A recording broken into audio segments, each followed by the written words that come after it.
তো শ্বশুর বাড়ি ফোন দিছে গেছে, আমি বললাম আত্মীয় স্বজন বাড়ি খুঁজো, খোঁজার পরে পাই নাই। তো পরে বললো কি করে, আমি বললাম তুমি তাড়াতাড়ি জিটি করো। ও থানায় যে পরে একটা জিটি করছে, সেই জিটি কপিও আছে। উজ্জ্বল নামে একটা লোকের সন্দেহ হইতেছে। কি উজ্জ্বলের সাথে কি ছিল? একটা সম্পর্ক ছিল, ছেলেরা বউ ছেলে ভাড়ায় থাকতো, ওই ভাড়ায় একটা সম্পর্ক ছিল গতবার থেকে।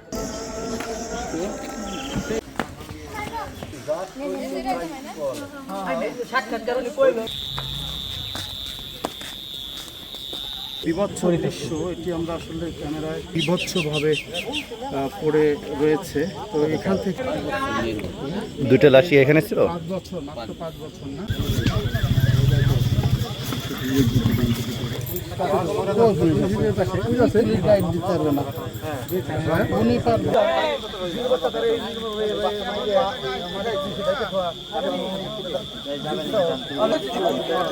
কাজে যায় সেরা ওরা খুঁজে পায় না। আপনার ওয়াইফ কি তখন বাড়িতেই ছিল নাকি? না বাড়ি ছিল বাজারে, ভাড়ার ওখানে ছিল? না না না দাওয়াত খেয়ে বেরিয়ে গেছে নাকি? দাওয়াত খেয়ে বেরিয়ে গেছে।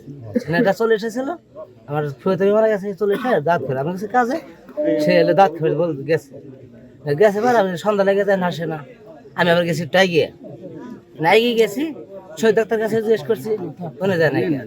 পাড়াপাশি পাড়ার কাছে জিজ্ঞেস করছি, ওনে যায় নাই। না যায় তারপর আমার আব্বুর কাছে গেছি, আমার আব্বুর কাছে যায় না, জিজ্ঞেস করতে ওগুলো তো পাইতেছে না, স্বামী আর যাই তো পাইতেছে না। হ্যাঁ তেলে নেই একবারে আত্মীয় হয় বলে যে আমি তাহলে ঘুরে আসি।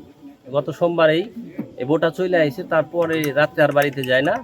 তার 2 দিন পরে ও আমারে বললো যে এই ব্যাপার, আমার বউ তো পাইনি, আসে না, কি বিষয়। আমি বললাম তাহলে দেখো তাড়াতাড়ি শ্বশুর বাড়ি গেছে কিনা।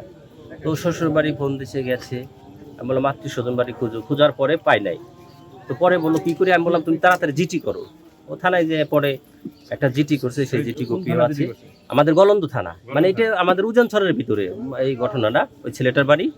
তো গলন্দ থানায় করছে। তো করার পরে খুঁজতেছে আমিও মাঝে মাঝে জিজ্ঞাসা করি কি অবস্থা, পরে বললো পাইতো না।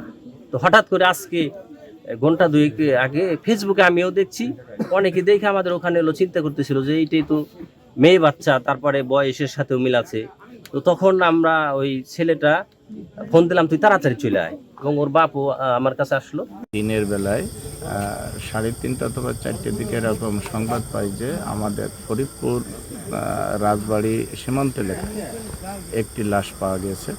ভাই অজ্ঞাতনামা, কেউ আর কি শনাক্ত করতে পারে নাই। পরবর্তীতে ওই লাশ দেখে এলাকায় যখন জানাজানি হয়ে যায়, তখন আমজাদ নামে এক ব্যক্তির স্ত্রী এবং তার মেয়ে হারিয়ে যায় 8-10 দিন আগে। এই তথ্য আমরা পাই। এরপর তার সাথে আমরা যোগাযোগ করলে সে আমজাদ এসে তার স্ত্রী এবং মেয়েকে শনাক্ত করে।